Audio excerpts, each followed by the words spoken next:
Makanya syaitan membelenggu kita di situ. Keluar saudaraku. Kalau hanya karena masalah dasi, hanya karena masalah kemeja, hanya karena masalah nama baik, hanya karena masalah sudah terlanjur dapat jabatan dan itu semua Anda mau pertahankan silakan, tapi konsekuensinya adalah ada hukuman dari Allah Subhanahu wa taala karena haram. Allah memberikan saudaraku semut di lubangnya makanan. Lalu Allah tidak memberikan Anda makanan? Nggak mungkin. Allah Subhanahu wa taala memberikan seluruh jutaan makhluk tiap hari makan. Ikan makan, semut makan, semua makan. Saya sudah sering berikan contoh masalah itu kan.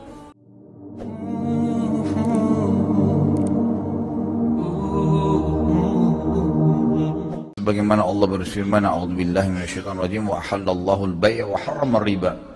Allah halalkan transaksi jual beli, Allah haramkan riba.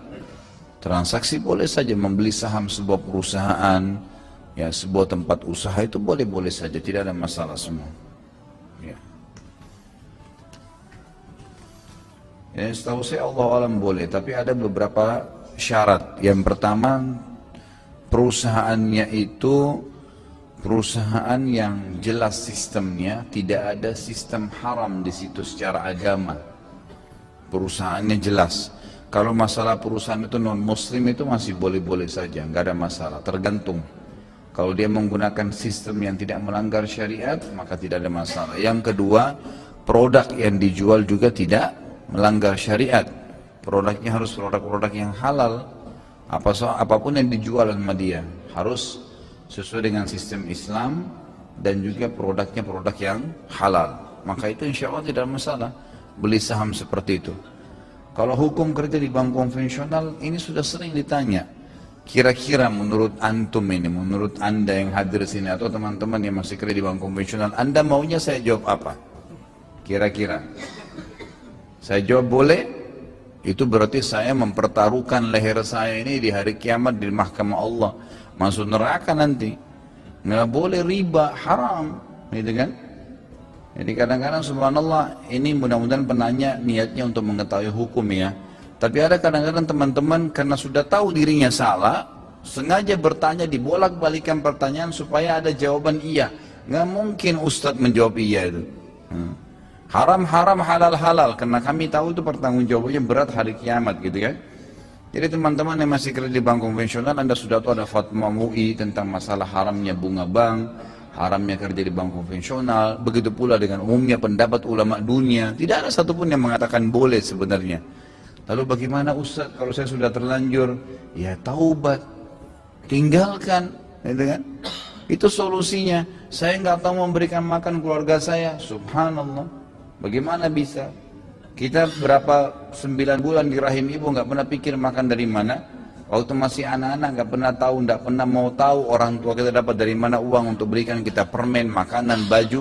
Sekarang sudah sarjana ketakutan mau makan dari mana? Nggak mungkin itu, ya kan?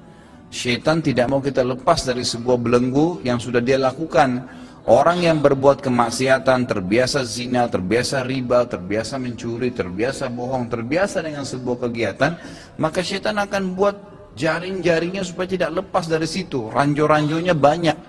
Beratlah, pertimbanganlah, beginilah, beragam macam. Bagaimana ulama mengatakan syaitan itu masuk ke dalam diri manusia, bisa dia menggoda orang untuk melakukan sebuah perbuatan buruk, atau bisa dia membuat orang lain bimbang dalam mengerjakan perbuatan kebaikan.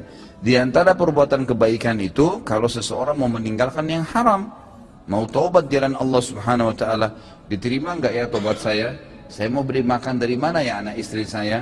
Saya kalau berzina kemudian saya taubat, sampai mau nikahi saya ya? Dan beragam macam was-was yang akhirnya tetap membuat orang tersebut dalam belenggu dosanya. Keliru. Dalam Islam kata Nabi SAW, at-taubat tajubbu ma qablaha. Taubat menutup segala kesalahan yang telah berlalu. Tidak ada masalah dalam Islam, taubat saja. Umar bin Khattab pernah kita bahas, pemabuk keras sebelum masuk Islam. Taubat menjadi seorang khalifah Rashid, yang terkenal khalifah Rashid, dan kemudian khalifah yang kedua dijamin masuk surga, dan banyak sekali fadilah karena Islam tidak melihat masa lalunya seseorang. Yang dilihat adalah sekarang dan ke depan, kan seperti itu. Jadi saya mengajak anda dan seluruh muslimin, dan saya doakan dari hati saya mudah-mudahan Allah berikan kemudian Anda untuk meninggalkan, karena ini berbahaya sekali. Dirham, 1 dirham riba, kata Nabi SAW, lebih berat dosanya di sisi Allah daripada 36 kali berzina. Berat itu, bukan hal yang ringan. Makanya syaitan membelenggu kita di situ. Keluar saudaraku. Kalau hanya karena masalah dasi, hanya karena masalah kemeja, hanya karena masalah nama baik, hanya karena masalah sudah terlanjur dapat jabatan dan itu semua Anda mau pertahankan silakan, tapi konsekuensinya adalah ada hukuman dari Allah Subhanahu wa taala karena haram. Allah memberikan saudaraku semut di lubangnya makanan, lalu Allah tidak memberikan Anda makanan? Nggak mungkin. Allah Subhanahu wa taala memberikan seluruh jutaan makhluk tiap hari makan. Ikan makan, semut makan, semua makan. Saya sudah sering berikan contoh masalah itu kan.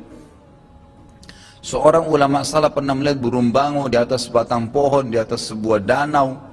Ya, kemudian dia capek kerja di kebunnya, lalu kemudian dia keluar dari kebunnya, duduk di sebelah danau tersebut, lalu dia bilang, semoga Allah memberkahi hasil kerja saya hari ini. Artinya, mudah-mudahan hasilnya maksimal nih. Allah SWT ingin memberikan pelajaran kepada dia. Bagaimana memang Allah tidak akan mungkin pungkiri janjinya. Lewatlah sebuah batang pohon lagi ngapung di atas sungai tersebut, di atasnya ada burung bango, matanya buta, kakinya patah, dan ada di atas batang pohon tersebut. Kira-kira kata orang ini waktu dia lihat, saya ingin tahu bagaimana Allah berikan makan nih bango ini.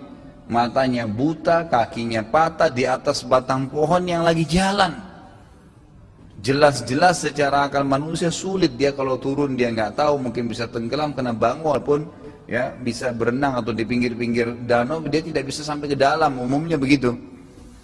Maka yang terjadi adalah dia tunggu, nggak lama kemudian ada seekor burung elang dari kejauhan menangkap ikan, kemudian dia naik ke atas, begitu subhanallah melewati burung bango ini, lepas jepitan ikan tersebut dan jatuh di depan burung bangau.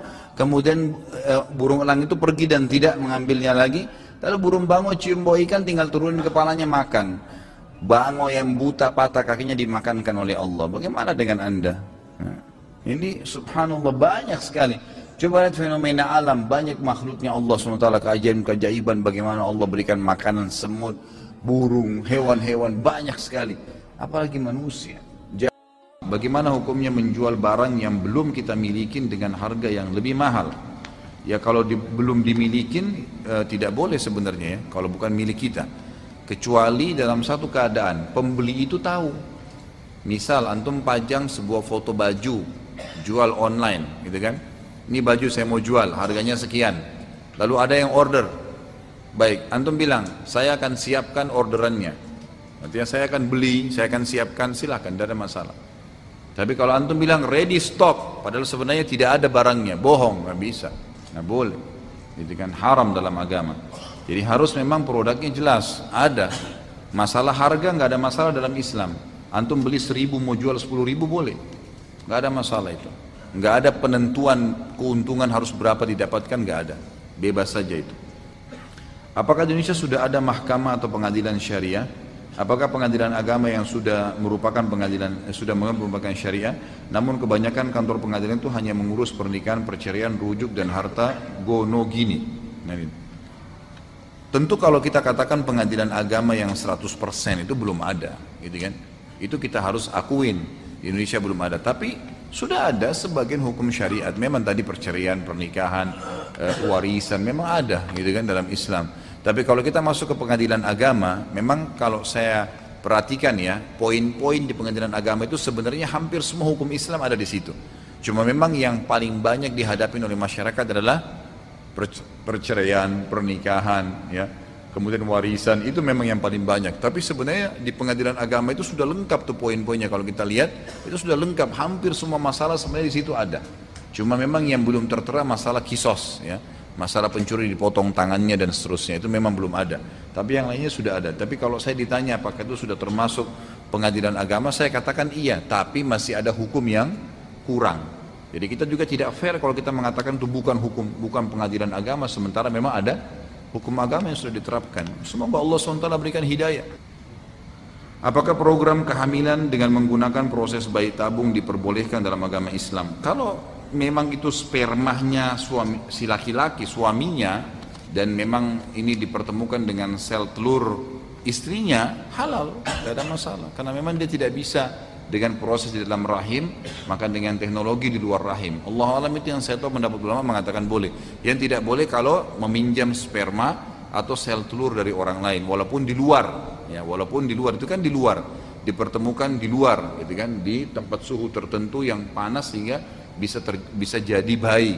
Ini tidak boleh kecuali memang sperma dari suami yang sah dan dari sel telur istri yang sah, itu baru dibolehkan. Selain itu tidak boleh.